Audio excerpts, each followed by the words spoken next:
É uma luta entre as forças do bem e do mal, entre a luz e as trevas, e no centro desta luta cósmica está Satanás. A missão de Satanás não é um assunto para ser tomado de ânimo leve ou ignorado. O apóstolo Pedro avisa-nos: estai alerta e de espírito sóbrio. O vosso inimigo, o diabo, anda em derredor, como um leão que ruge, procurando alguém para devorar. 1 Pedro 5,8 Não devemos ignorar as táticas do inimigo, pois a ignorância deixa-nos vulneráveis aos seus enganos e tentações. Para entender a missão de Satanás, devemos primeiro reconhecer o seu caráter como um anjo caído que se rebelou contra a autoridade de Deus. Ele é a personificação do orgulho, da rebelião e do engano. Nas páginas das Escrituras, vemos a missão de Satanás se desenrolar à medida que ele procura minar os propósitos de Deus, semear a discórdia entre o povo de Deus e desviar a humanidade do caminho da justiça. A missão de Satanás é multifacetada. 1. Enganar. Satanás é o mestre do engano, e sua principal missão é distorcer e minar a verdade de Deus. Ele explora a nossa vulnerabilidade apresentando falsidades como alternativas atraentes à palavra de Deus. As suas táticas envolvem frequentemente meias-verdades subtis, interpretações erradas das Escrituras e a promoção de ideologias que contradizem os princípios de Deus. Através do engano, Satanás procura criar dúvidas nos corações e nas mentes dos indivíduos, levando-os a questionar a fiabilidade e a relevância da palavra de Deus. É crucial para nós, como crentes, estarmos vigilantes, com discernimento e fundamentados na verdade das Escrituras para contrariar os seus esquemas enganosos. 2. Acusar. Satanás é referido como o acusador dos irmãos, nas Escrituras, Apocalipse 12:10. A sua missão é fazer acusações contra os crentes, destacando os seus pecados, fracassos e deficiências. O seu objetivo é sobrecarregar os indivíduos com culpa, vergonha e um sentimento de indignidade perante Deus. Esta acusação pode ser especialmente destrutiva para a fé e a autoestima de uma pessoa. No entanto, é vital lembrar que, em Cristo, temos o perdão e a redenção. Quando Satanás nos acusa, podemos agarrar-nos à verdade de que não há condenação para aqueles que estão em Cristo Jesus, Romanos 8:1. As suas acusações são anuladas pela graça e misericórdia de Deus. 3. Para dividir. Satanás compreende o poder da unidade entre os crentes. Por isso, ele procura perturbar e semear a divisão dentro do corpo de Cristo. A sua missão é fomentar a discórdia, os desacordos e os conflitos entre o povo de Deus. Ao semear sementes de divisão, Satanás enfraquece a eficácia da igreja e impede a propagação do Evangelho. Para contrariar isto, temos de procurar ativamente a unidade, a paz e a reconciliação dentro do corpo de Cristo. Fazemos isso através da humildade, do perdão e do compromisso com o amor e a unidade pelos quais Cristo orou em João 17:21. 4. Tentar. Uma das missões mais reconhecidas de Satanás é tentar as pessoas para o pecado. Ele explora as nossas fraquezas, desejos e vulnerabilidades para nos afastar do caminho de Deus. As suas tentações giram frequentemente em torno da concupiscência da carne, da concupiscência dos olhos e da soberba da vida, refere João 2:16. Ao oferecer gratificação imediata e prazeres mundanos, Satanás tenta afastar-nos da busca da santidade e da justiça. Para resistir às suas tentações, temos de confiar na força do Espírito Santo, na orientação das Escrituras e no exemplo de Jesus Cristo, que venceu a tentação no deserto. Mas por que é que Satanás está tão empenhado em destruir o povo de Deus? Bem, para entender isso, temos que voltar ao início, à origem de Satanás. A origem da queda de Satanás. Desejo maligno. Filósofos e teólogos têm tentado traçar a origem do pecado ao longo dos anos. Devido à natureza complexa da origem e natureza do pecado, há um grande debate em torno deste tópico. Quando te faço a pergunta, qual foi o primeiro pecado cometido? Em que é que pensa? Alguns podem pensar na história do livro do Gênesis. A história começa no Jardim do Éden, onde Deus criou Adão e Eva e lhes deu tudo o que precisavam. Ambos, Adão e Eva, foram criados puros e inocentes. Deus deu-lhes um simples mandamento: Eram livres de comer de qualquer árvore do jardim, exceto da árvore do conhecimento do bem e do mal. Um dia, a serpente aproximou-se de Eva e tentou-a a comer da árvore proibida. Esta é uma informação fundamental, porque é importante notar que a Bíblia, aqui no livro do Gênesis, não começa com as origens do mal. Em vez disso, a Bíblia começa com o mal a ser criado. Pelo contrário, a Bíblia começa com o mal já existindo na forma da serpente, Lúcifer, o caído. A serpente questionou o mandamento de Deus, sugerindo que Deus lhes estava a esconder algo de bom. Eva, seduzida pelas palavras da serpente, comeu da árvore e deu um pouco a Adão, que também comeu. Nesse momento, o pecado entrou no mundo, e as consequências foram devastadoras. A relação de Adão e Eva com Deus foi quebrada, e eles foram expulsos do jardim do Éden. Experimentaram a vergonha e a culpa pela primeira vez, e foram forçados a enfrentar as duras realidades de um mundo caído. No entanto, há um pecado que antecede o pecado de Adão e Eva, que é o pecado de Lúcifer, o caído, o primeiro pecado em todo o universo. De onde veio o primeiro desejo de Satanás pelo mal? Desde os céus até a terra, desde o mais pequeno átomo até ao mais complexo organismo vivo, tudo foi criado por Deus. No princípio, a Bíblia diz-nos que Deus criou os céus e a terra. Ele deu existência ao universo e, com uma única palavra, tudo passou a existir. As estrelas, os planetas, as galáxias e todas as criaturas que nelas habitam foram formadas pela mão de Deus. A beleza e a diversidade da natureza testemunham a criatividade e a majestade do nosso Deus. Deus não só criou o mundo físico, mas também criou o mundo espiritual. Cada anjo, quer seja um querubim ou um serafim, foi criado por Deus. Foram formados para serem os seus mensageiros, para o servirem e para o glorificarem. Até Lúcifer, que se rebelou contra Deus e se tornou Satanás, foi criado por Deus em toda a sua beleza e poder. Deus, sendo a origem de toda a bondade, beleza e verdade, cria apenas o que está de acordo com a sua natureza, coisas que são inerentemente boas, belas e verdadeiras. Todos os aspectos da criação, seja no reino celestial ou na terra, foram originalmente criados como, cito, muito bons.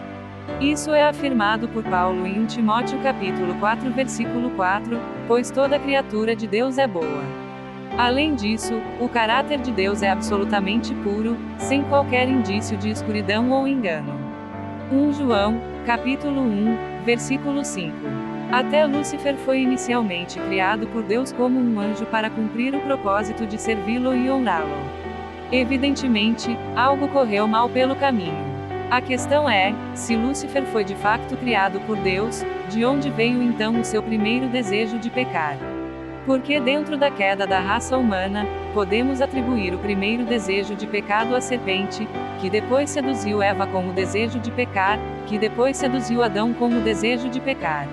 Agora, resta a questão da origem exata dos primeiros desejos malignos de Satanás.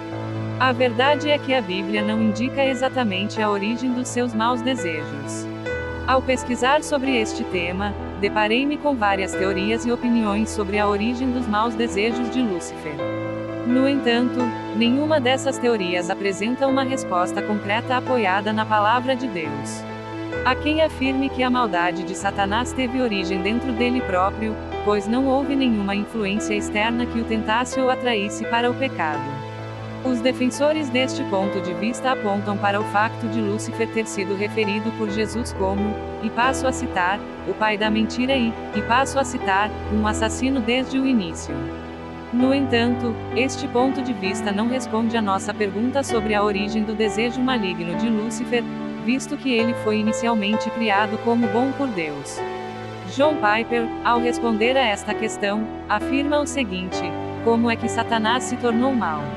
Eu não sei. É claro para mim que aqueles que acreditam na autodeterminação final das criaturas de Deus, como anjos e humanos, também não sabem. Dizer que Satanás tinha livre-arbítrio, ou seja, autodeterminação final, não é uma explicação para o facto de ele ter cometido o seu primeiro pecado. É um rótulo. Não é uma explicação. É um rótulo de mistério. Como é que um ser perfeitamente bom, com uma vontade perfeitamente boa e um coração perfeitamente bom, poderia alguma vez sentir um impulso imperfeito que fizesse com que a vontade se movesse na direção do pecado? A resposta é que ninguém sabe, incluindo aqueles que dizem: é o livre-arbítrio. Isso não é uma explicação. É o nome de um mistério. Nós não sabemos. A Bíblia não explica como. A Bíblia diz-nos que Deus é soberano. Isso significa que nada acontece fora do seu plano. Tudo o que acontece neste mundo faz parte do seu grande desígnio. Este pode ser um conceito difícil de entender, particularmente quando estamos a olhar para a origem do primeiro desejo do mal de Lúcifer e a origem da sua primeira propensão para o pecado. Mas é essencial para a nossa compreensão de quem é Deus. Deus é soberano. Quando dizemos que Deus é soberano, queremos dizer que Ele tem controle total sobre tudo o que acontece neste mundo e no mundo espiritual. É Ele quem estabelece reis e governantes, e é Ele quem derruba reinos. É Ele quem faz o sol nascer e se pôr, e é Ele quem traz a chuva. É importante compreender que quando dizemos que Deus é soberano, não queremos dizer que Ele faz com que tudo aconteça diretamente. Há coisas que acontecem neste mundo que são o resultado das nossas próprias ações ou das ações de outros. No entanto, mesmo essas coisas fazem parte do plano de Deus. Ele permite que elas aconteçam e pode usá-las para os seus propósitos. Ele permite que as coisas aconteçam. E uma coisa que você precisa entender é que só porque Deus permite que algo aconteça, não significa que Ele concorda com isso ou apoia. Ele permite que aconteça. Um dos aspectos mais desafiantes da soberania de Deus é a existência do mal no mundo. Sabemos que o mal existe e que causa sofrimento e dor. No entanto, também sabemos que Deus é bom e amoroso. Então, como é que podemos conciliar estas duas verdades aparentemente contraditórias? A resposta é que o plano de Deus inclui a existência do mal. Ele não causa o mal, mas é bom e amoroso. Ele não causa o mal, mas permite que ele aconteça. Podemos ver isso na história da queda de Satanás, e o plano redentor de Deus que se seguiu à queda de Satanás foi resultado da sua própria rebelião. Mas Deus usou-a para realizar o seu plano para a redenção da humanidade. No entanto, não sabemos de onde exatamente se origina o primeiro desejo de Satanás de pecar, de onde exatamente se origina o desejo inicial de se rebelar. A Bíblia é estranhamente silenciosa a este respeito. E este é um tópico em que podemos andar em círculos debatendo e tentando responder. No entanto, há 2 versículos bíblicos que não respondem exatamente a esta questão, mas que lhe dão paz em relação ao facto de não saber a resposta a esta pergunta. O primeiro versículo bíblico, Deuteronômio capítulo 29 versículo 29, as coisas encobertas pertencem ao Senhor nosso Deus, mas as reveladas nos pertencem a nós e a nossos filhos para sempre, para que cumpramos todas as palavras desta lei. Este versículo lembra-nos que há muitos mistérios que só Deus conhece. Como Criador do universo, Deus tem acesso a conhecimentos e entendimentos que vão além do que qualquer ser humano pode compreender. Podemos questionar o porquê de certas coisas acontecerem nas nossas vidas ou no mundo que nos rodeia, mas a verdade é que Deus escolheu manter algumas coisas em segredo para nós. E precisamos de compreender que isso não tem mal nenhum. Deus tem o direito de ter segredos, porque Ele é Deus. Os seus caminhos são mais altos do que os nossos caminhos, e os seus pensamentos são mais altos do que os nossos pensamentos. Há coisas que Deus decide revelar-nos, e há coisas que nos esconde. Isaías capítulo 55 versículos 8 a 9, porque os meus pensamentos não são os vossos pensamentos, nem os vossos caminhos os meus caminhos, diz o Senhor.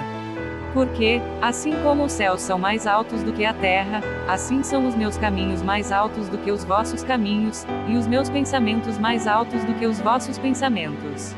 E este é um dos versículos mais difíceis para nós, seres humanos, compreendermos, porque temos dificuldade em compreender Deus, a sua glória e a sua plenitude. É-nos difícil aceitar que Deus não está ao nosso nível e que não é um Deus que possamos compreender facilmente em toda a sua glória, mistério e majestade. Por isso, queremos fazer de Deus um homem exaltado, que se senta um pouco acima de nós, humanos, cujos caminhos estão um pouco acima dos nossos caminhos e cujos pensamentos estão um pouco acima dos nossos pensamentos, para que possamos compreendê-lo em todos os seus caminhos. No entanto, isso é incorreto. Deus está muito para além de nós. Ele sabe coisas que nós não sabemos. Como é que se pode esperar compreender plenamente um ser que é de eternidade a eternidade? Como é que se pode esperar compreender plenamente um ser que não tem princípio? Como podes esperar compreender plenamente um ser que habita em mistério acima da tua mente? Como podes esperar compreender plenamente um ser que nenhum homem viu e viveu, um ser que vive em glória e justiça? Digo tudo isto para voltar a este simples ponto: há coisas que Deus sabe que nós não sabemos e que nem sequer estão na Bíblia. E mesmo que Deus nos explicasse essas coisas na Bíblia, elas estariam acima da nossa compreensão humana. Pessoalmente, quando finalmente encontrar o meu Senhor e o meu Deus, tenho uma lista completa de perguntas que quero fazer-lhe. 2 delas são: a primeira pergunta, de onde veio o primeiro desejo de Satanás pelo mal? A segunda pergunta que pretendo fazer a Deus é: o que fazias, Deus, antes de criares os céus e a terra e todos os anjos? E se pensarmos bem, esta é uma pergunta fantástica. Por que Deus existia na eternidade passada antes de haver um único anjo? Deus existia na eternidade passada. O que é que ele fez na eternidade passada?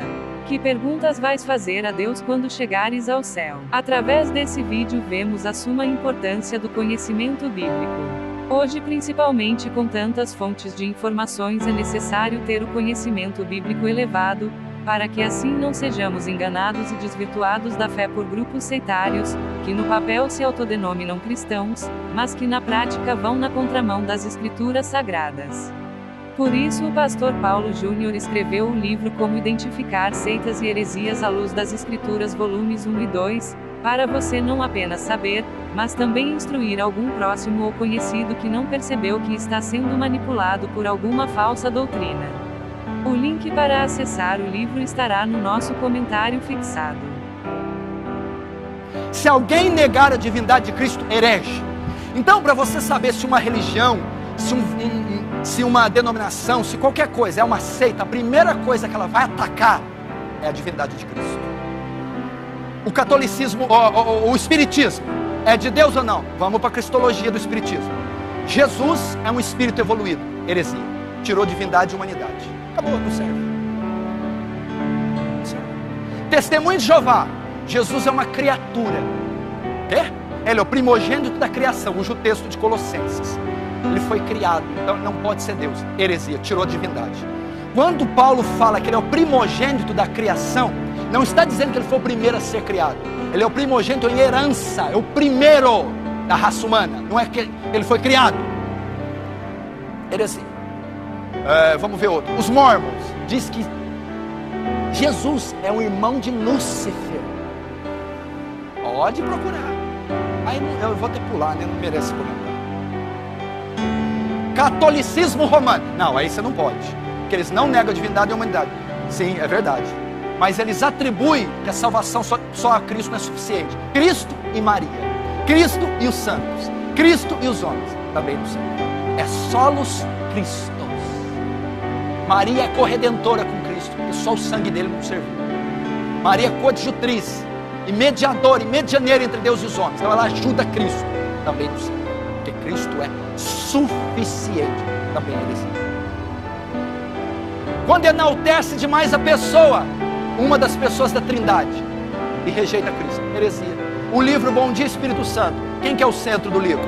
O Espírito Santo. Jesus disse: e o Espírito, quando vier, glorificará a mim, e fará vocês ouvirem tudo que tiverem ouvido de mim. O Espírito Santo aponta para Jesus, o Espírito Santo exalta a pessoa de Jesus, o Espírito Santo glorifica Jesus. Então, tudo que é do Espírito aponta para Jesus e não para o próprio Espírito. Heresia, o livro Bom Dia Espírito Santo. Manifestações benínicas, heresias, heréticas.